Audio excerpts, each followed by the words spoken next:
no one comes with an idea ever. I never write songs when I'm not with my 3 friends. I stopped doing that because we realized that for us the most important thing was to create something that our brain couldn't anticipate.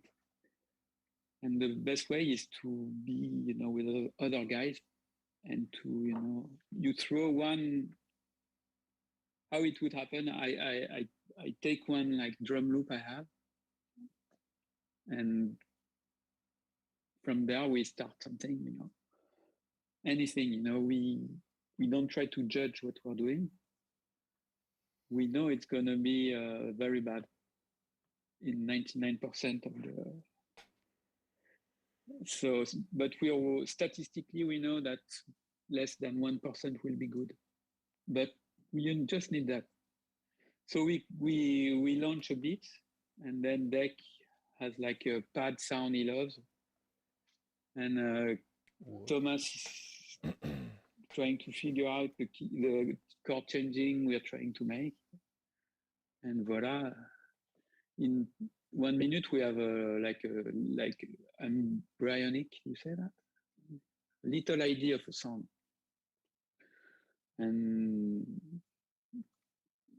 And that's how we write songs. And then we record it.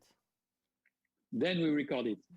So yeah, that's very important. Very important to record the first idea for us. Yeah, whenever something sounds like music, not like something good, just music, we press record, and we have this system that record everything into one centralized multi-track. We used to have recorders. I've seen a question, that's why we don't use recorders anymore, but now we have a new system to record. Now we record in high fidelity. So now we can use, great things we did by accident, because everything is stored in So the thing is that, after a few months, we have like hundreds of hours of music, and that Chris presses record. It's your role, Chris. Yes. I agree. It's my role. First, I want to thank you for doing this. You're welcome. And then we a few weeks after, we listened to what we recorded, and we extract the few things that we think are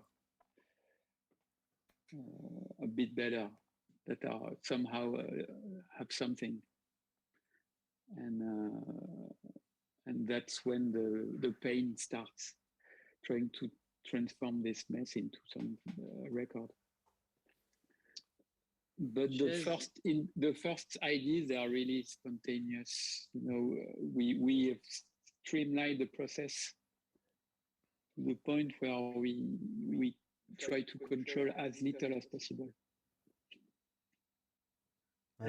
Ches Nunez wants to know what you each do when you get bored of your process. I'd say it's tricky because getting bored can mean that you're getting closer to finding the solution. So it's sometimes we just switch to another song and we come back to it later. But sometimes getting bored, for instance, I've noticed that after like 3 records, I've noticed that when we record and I'm onto something, I yawn. So I would have these. No, it's true. In 5 minutes, I would yawn like 50 times, and it was I realized that it's my brain rejecting the effort, and so it's kind of bypassing the brain, and you're just becoming a receptacle for something, something that you have no idea what it is, and it's something deeper than what you can come up with that's talking. And that's the thing that's interesting. And so being bored can be being exhausted, being tired. Sometimes when it's too much, it's useless. But being bored can mean like you're getting close to it. You know, you're onto something. What are your favorite underrated Phoenix sounds? Definitive breaks. I like this track. Branko, we listened to it 2 days ago.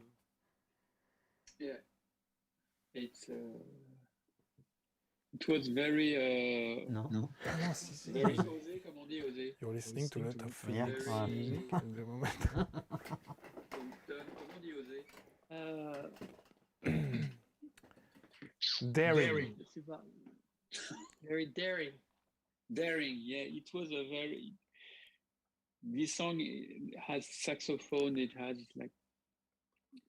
We use a lot of things that were forbidden, you know, and we tried to transform the very bad smells into a delicate perfume. And so, yeah, when we started it, we were very vicious, and we wanted to use things that you weren't supposed to use, like saxophones, you know, those huge 80s reverbs that we hated. And so yeah, this challenge was this song is good. Do you still own the MJ Michael Jackson Thriller Studio console? Yes. Yes, we do. Yes. We bought the console that was used on Thriller, which is crazy, and the story is long. It's too long, maybe for now. Let's Thomas sum it up in 20 seconds max. Which how we, you know, so yeah, we saw this console was on sale, and the thing is that it was sold by a guy who was really crazy, but like really crazy, and the ad looked like a scam, you know. But it looked so much like a scam, like someone who was pretending to own it, and he was selling it for like $2 million or whatever. That we had this moment of genius, the only moment of genius maybe of our life, where we thought this guy, it looks so much like a scam that maybe it's real, you know. So we began the investigation, and we found out he happened to have the real console, the Harrison console that Bruce Swedin used on Thriller, and we sent the engineers from Westlake Studio to the Orange County where this guy was living, and he checked, you know, and he saw that there was some modification in the preamp, the equalization that had been done especially for Bruce Swedin, and which is a big hero of ours. And so yeah, we bought it from this guy for a very cheap amount, and it's in Paris now. It's so big that we used only a few. La tranche. Ouais. Une tranche, ouais. Une trench. Channels. A few trench, a few channels. We rehoused them, and we had them always close to our hearts. It's a great. Burbus says, I love the picture book you guys put out. Any other reading books you guys suggest for inspiration? I gave it to Branko because I loved it so much. The story of it's called Please Kill Me. It's like stories of punk music, like mostly Iggy Pop, and it's incredibly funny and incredibly it's incredibly funny, and it's very detailed, and it's the best characters of it's also a miracle that all these people coexisted at the same time, and that would be my choice. Morocco, do you have one?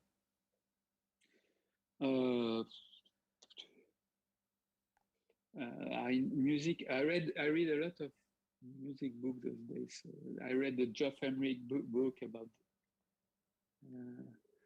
and actually, we have this huge, Beatles gear book that was written by Brian Kehoe, who we met a long time ago, and he did this huge book about the Beatles, and I might be one of the only person on earth that has read, the book actually.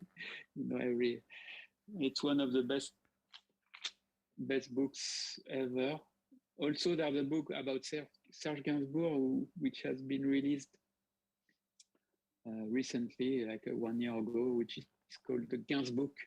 And it's just, I'm talking about technical books, about recording and music session. So this book is great. I don't think a lot of people have read it, and it's in French, but for Serge Gainsbourg fans, it's amazing. And then I can answer with other book we all read, maybe at the same time. It's a book about the history of philosophy written by a French guy called Pierre Vesperini. And it's a book about the ancient Greek philosophers. And I think in the studio, we talk more about those kind of things than we talk about, what kind of river we're going to use and stuff. We talk about, Plato, how was his school, where was it located in Athens? Those kind of things, they take a lot of space in our conversations, more than technical stuff. When we were with Philippe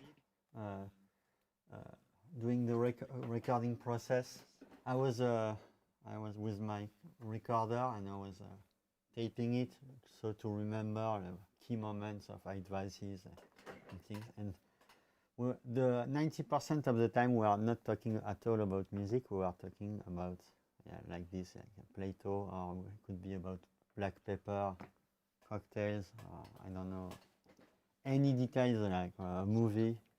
So yeah, I think we always been like this, yeah.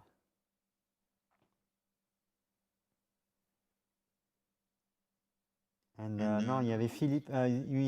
Someone wanted to know advice from Philippe mixes. Vous avez vu la question? Non. Philippe had many advice that we followed and many we didn't follow. Some of his concepts was, he said it was always important to have the album title and the whole concept before you start a project, at the beginning, so you can put a keyword, which is something I've seen in cinema too, that when you're in a job where they ask you to decide about plenty of stuff, you have to make many decisions throughout the day. It's really helpful when you have a few words, a title, or a few words to find which choice to make. So I don't know if it's, I'm saying nonsense now, but if we think of clarity, like something clear, we want the album to be clear, then all of a sudden you're thinking of like what would be the stage. Well, it's not going to be see-through. What's going to be the sound for the reverb you choose. Every decision that you take all the way is implemented with these little guides, and that's always helpful. But Philippe would also, I think what I love about Philippe is he was like a hype man, the ultimate hype man. So he'd make you feel incredibly good about what you found, and he would almost point you in the right direction by telling you this sounds like a Prince song that would be made in the year 3000. You know, something that you wanted to achieve, but you're not there yet. But because he saw the idea that you wanted to do, or he saw something similar, he's guiding you that way. And he, you know, like every producer, also he was very unique, but he was also guiding you to where he wanted to go, which is what he's supposed to do.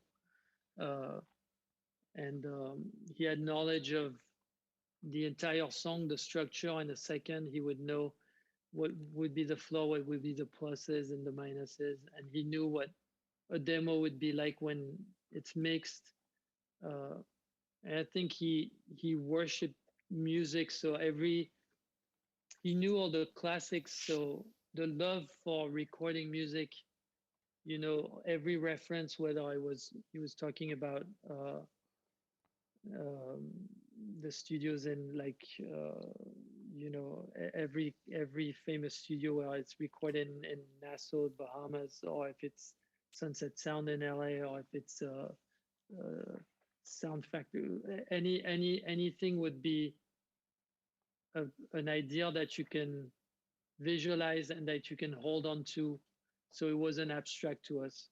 So he was always speaking the music language in the best way to guide us. Yeah, he Yeah, he had had lots of knowledge. like of all the equipment, everything, and at the same time, he was like a kid, like using a toy for the first time. So, for example, the first mix we did with him, we had the right to touch. You can touch the faders. So we thought we couldn't before. We couldn't with him. We could. Well, we don't care. So he was this mixture. That was the beauty of him, of like very old wise man, and at the same time a kid with innocence. So he had many concepts. I remember, like, he had so many concepts, but then let's destroy. It's a stupid idea. 1 hour after, like. Always, you must always have in an album a slow song. And I was like, but in AC/DC they have no slow song. Yes, they have. There's always a blues. So yeah, I remember. C'est marrant ça. La boule, ouais, yeah, we had no, there were terms modern. I've seen, like, yeah, we had keywords like modern, like to be modern. La boule, we created many words between us, like as guides. Yeah. Let's talk a bit about La Boule, which is, I think, a word we created a long time ago. We started in the 90s, maybe at the period where the music was sounding the bad, you know, the worst in all history of music. Maybe at the period, maybe 86, 90s. That's where we were, you know, and we hated it. And what we hated, I think, is the fact that everything was, you know, it was the early age of purely digital recording, and every transient, every sound was perfect, you know, and very transparent. And when you just add those perfect transparent sound, and they didn't gel, they just, you know, created this clean thing that we hated. And so we've been fighting for all those years was just to find a way to create this fusion, this magma of sound that you could achieve easily when you were distorting, you know, a bit the preamps and a real console, and then it was the tape that was just gluing everything together. And what we call this glue, a bowl of sound, and we all of our life we've been like a sphere of sound, opposed as like layers of instruments that were like just on top of each other. And Philip was great for that because he was the king of like magma, you know. Even sometimes we would say, you know, it's too fluid, you know, it's so thick. The glue is so thick that you couldn't hear, you know, everything was melting, you know. But he was a king of that. And those last year, maybe, I when I listen to the radio, I hear things that have this cohesive sound. I guess the technology of digital recordings has reached the point where now, when I hear, you know, mainstream pop song, it sounds good a lot of times, you know, which is crazy because when we were, you know, kids, a mainstream song, it sounded like shit, you know. That was the basic thing. Everything sounded really bad, but the radio was horrible. But nowadays, I think the new generation of people who are raised with a lot of plugins and YouTube tutorials, I mean, I guess people who are watching us now, I think you are kind of saving, you know, the music industry, and because everything sounds better now. Whereas it's like, you know, when during the Middle Age, when people had forgotten how to build, you know, huge domes and huge architecture and beautiful statues, and somehow in the Renaissance, some people, you know, they found the secret sauce, you know, and that's what's happening, I think, those days. It's a message of hope I'm trying to share. C4, I'm not sure I'm saying it right. You use a lot of high-end gear, but what you love the most in every cheap sound? I think what we love the most is the combination of the two. You know, it's what makes a contrast. So yeah. we always mix a bit of both. For the cheap sounds, anything's possible. Like it can really be. I mean, the conference mic I was using was like $4, and we recorded. At some point, I loved recording samples of Chris's guitar through the amp with the Chinese mic through the vocal chain, and I would play these in Ableton, and they sounded like the best, like a loop that really sounded like iconic. But I think we love the mix of both, like the best, yeah. We use a lot of very small synthesizer. I saw someone mentioning it, like the PSS range of very small, like keyed synthesizers by Yamaha. I think we have a lot, not all of them, but a lot of them, like a few dozens maybe, and they have very cheap like technology.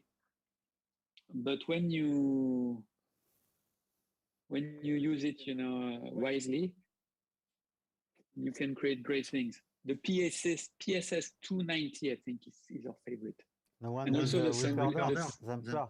That's this one. The sampling ones are really cool, which Yeah. VSS 200. 480. The 480. We use it a lot, this one. But we also have a lot of very, very expensive synths. But for instance, I saw that, you know, we talked about CS80, which is amazing, and but we use a lot of time, you know, the software version by Arturia, which is really cool too. I remember the release date of this synth because we were just trying to figure out how we would play, you know, the intro of Love Like a Sunset on stage, and suddenly they released the CS80 plugin, and we managed to recreate this extremely complex sound with you know, a lot of portamento and filters and stuff in the Arturia version, which is really great. We use a lot of Arturia stuff. I would say 50% of our sounds come from this. Those days too, because we don't have our own studio, so we move from place to place. So a lot of time we don't have our big, the big scenes that weigh far too much, hundreds of kilos. So we use this, and they are really cool. Arturia does a great job. Alors, Ante, guitar question. Qu'est-ce qui vous a fait changer? Why do we use Marshall amps and now we use Fender Twin Reverb on tour? I think, Branco, maybe I'm wrong, but I think it was because Marshall, to have the crunch, we use les lampes. Comment on dit les lampes? Tubes. Tubes, of course, tubes. And on tour, they were always broken. The sound was all the time different with every day because it's tubes. And so with the Fender Twins, we use to have the crunch. We have our custom. We have special pedals that Cedric, our friend, is doing for us to have a special crunch. And so it's very practical. But so we know the sound is exactly it's not a tube, but it's exactly what we want. A tube on tour, it's too complex. You agree, Branco? Also, those amps, c'est quoi d'ailleurs, je veux dire? The Fender Twin, they have a very powerful EQ. I mean, the EQ, when you turn the knob, you hear it, Whereas we use two of them with a chorus, no? We use two of them, and like with a chorus pedal to spread them out. So it sounds a bit like a combination of Fender Twin and a jazz. Jazz chorus. A jazz chorus. Yeah, we do our own kind special Fender version of the jazz chorus. And on stage, it sounds really good because the sound is kind of enveloping you in stereo. I'm not sure it's really useful for the PA, but for us, it's a good feeling. Xanthus Souls wants to know, I'd like to hear about lyrical process, especially Funky Square Dance Part 3. The sound, I'm not sure if the sound of the Part 3 was made with what's called a vocalist. So it's the voice plus a vocal harmonizer that we use for that. As for the lyrics for that part, it was very unusual because Branco wrote the beginning and I wrote the second part. And it's totally, there's no collaboration other than gluing the two parts together. It was done really quickly one night.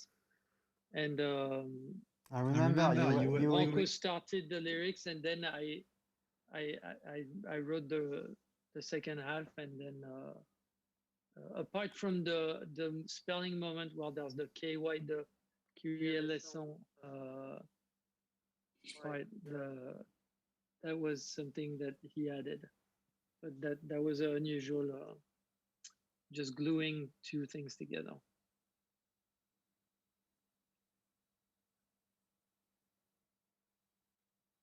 Do you use any UAD gear? If yes, what plugin do you use most and why? We don't use it. We used it on the last record of some elements, and we were just thinking about, because they have our favorite reverb, like EMT 250.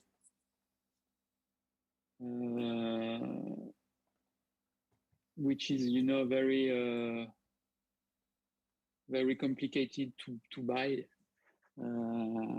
So we were thinking about maybe using it. They are doing a great job too. I would say they are one of the best companies. But for the moment, we don't. For the reverb, we love the reverb of Live, Ableton Live. for some reason we kind of fell in love with it, but we also use a lot of altiverb with our own convolution.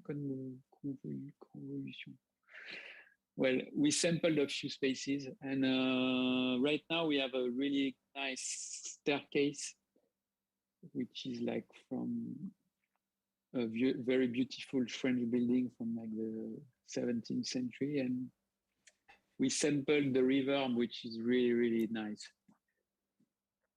And I remember that on every Bob Dylan song from the 60s, you know, the reverb was done with the staircase of the CBS building. So now when we found a good sounding room, we always try to sample the impulse, you know, to record for our own library of reverbs, natural reverbs. Yeah, in our new studio, the reverb in the stairs is beautiful. It's beautiful. C'est vrai.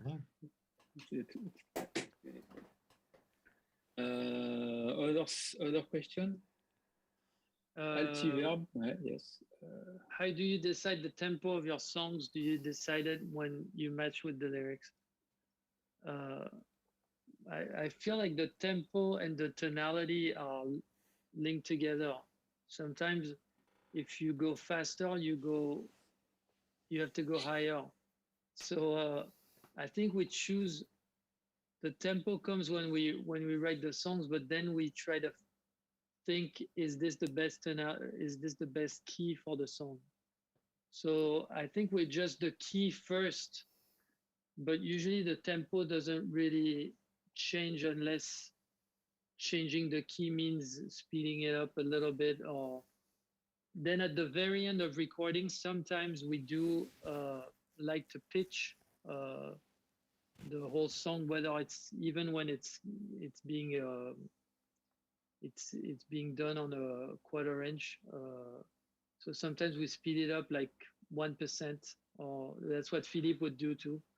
It just has a nice, when you go on a tape recorder, it has a nice glue to everything, and it's probably a nightmare for classically trained musicians that have perfect pitch, because for them it's like perfectly off.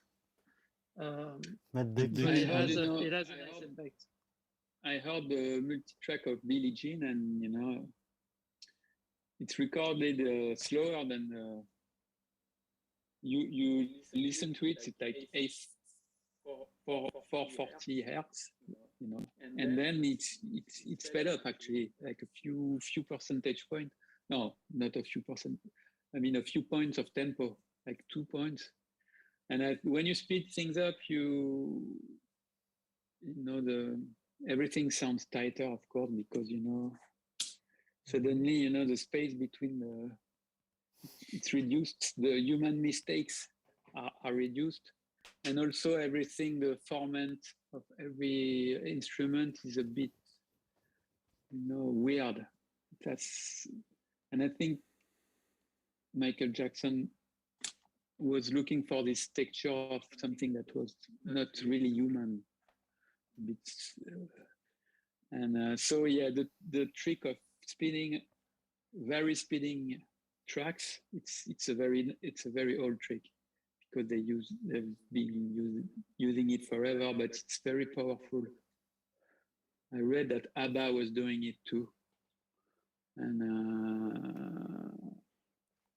it's hard to beat ABBA and Michael Jackson, and also the Beatles when they combine two songs, you know, in two versions of the same song in a different key, just by speeding one up and slowing one down. They managed to mix 2 takes of Strawberry Fields, I think it was, and that kind of thing.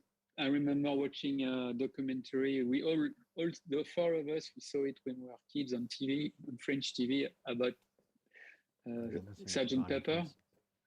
And I think it changed our life, because the day after we knew what we wanted to do. We bought a 4-track recorder on cassette, and that's how it all started, you know. Because we lived in Versailles, where you couldn't really play gigs, you know. It wasn't part of the culture. We weren't in London or in New York or whatever. We were in Versailles, where you can sing, you know, in a church as a choir, you know, like an enfant de chœur, choir boy. But there's no, you know, venues for rock and roll or whatever. So when we understood that we could spend our lives recording music in our basement with tape recorders, that's what we wanted to do. It was a key moment of our lives. So, guys, I know this is the last question. Oh, really? Yeah, really. It has to be the last, unfortunately. So wait, before the last question, I think, because I know there's people that are coming here for